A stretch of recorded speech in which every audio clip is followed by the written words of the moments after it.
did you see that art improvement? Oh my gosh, the fight in this chapter that we got and the amount of quality from the art has just... Hajime Isayama, the one thing that he needed to work on with Attack on Titan, he obviously worked on it because the art in this chapter just looked great. And I'm like, Hajime Isayama, good shit there. You improved the art tremendously. And honestly, that fight looked insane. Let's go.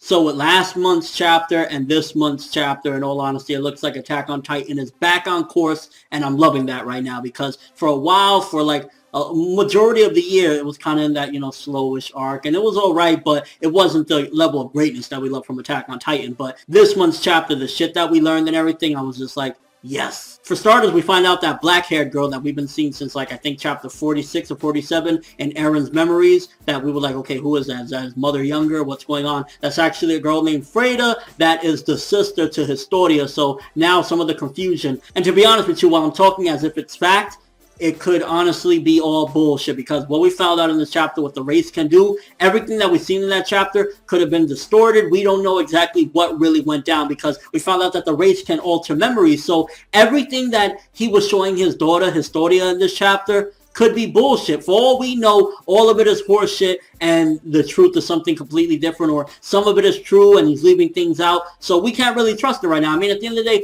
Grisha didn't seem like a bad guy. And if he did break in to get it, we don't know what the fuck happened. But to show that he just killed all these kids like nothing and was squashing families and everything, I don't know if I buy that because Grisha had a family of his own, and I don't know if a man like Grisha would have did that unless there was something really fucked up about this family, or again, the Reis is switching things around. Although I do buy that he was trying to get the power from them, but it could be that he needed that power to save the world. Maybe he was doing that because he knew that the Reis was fucked up and he was like, I need that power. But again, we cannot trust anything on this flashback until we get the truth, because it looks as though Eren might actually have the memories, and that's why they got him bald gagged, because, you know, the head Reis or whatever, he doesn't want him to tell the truth. Maybe Eren knows everything right now, and that's why he's screaming right now as well, because he's like, I know what really happened. This motherfucker's lying. And did anyone else get that same vibe of Annie versus Eren in the fight that we got in the flashback with Freda and Grisha? I was like, it looks the same, except Grisha looks way more crazier and creepier. He got like that beard and everything, and as a Titan, he just looked like a monster. Although Freda wasn't a Titan for that long because she couldn't really fight him because she was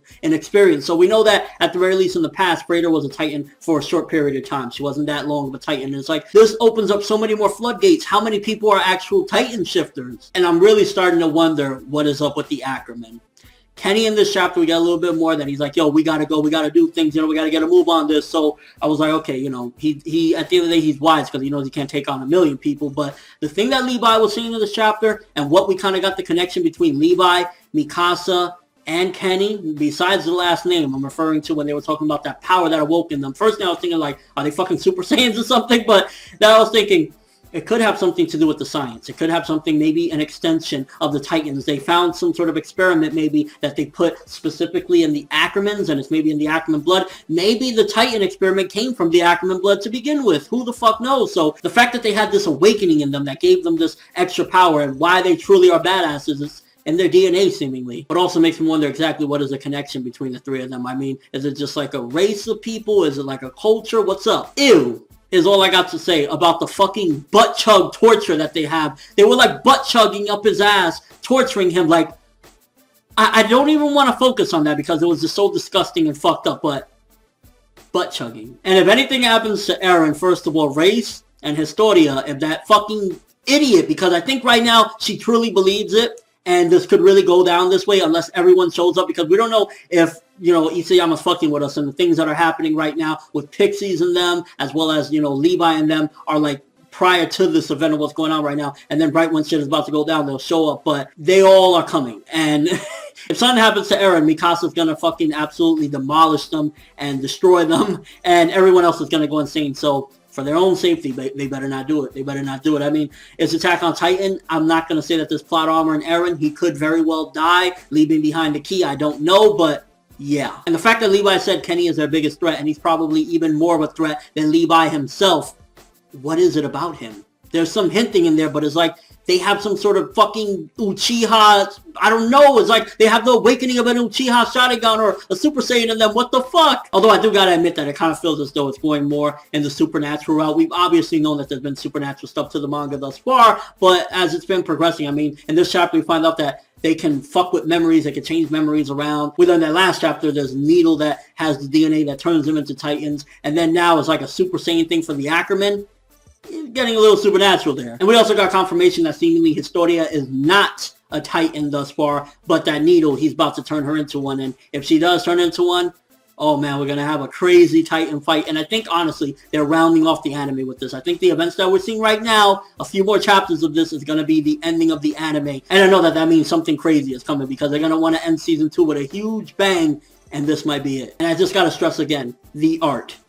Hajime Isayama, thank you for improving as an artist. Not only did you do yourself a service because it's like, you're becoming a great artist, you also just provided us with some kick-ass shit. I mean, it reminded me of the Annie versus Eren fight, but it also had its own brutality to it. And at the same time, it's like, with this chapter, the suspense and mystery just really has me thinking, like, who can I trust? Can I trust that backstory? Or is it Reis fucking with her so that he can get her to do what he wants? Because, let's be real here, he never really saved her and everything, so we don't fucking know what he's saying. And then he's saying, Freida's still alive, her memory is like, who the fuck knows if we could trust this bastard? And with all that being said, great chapter yet again. Attack on Titan is back on that greatness trail, and I love it. 9 out of 10 for this one.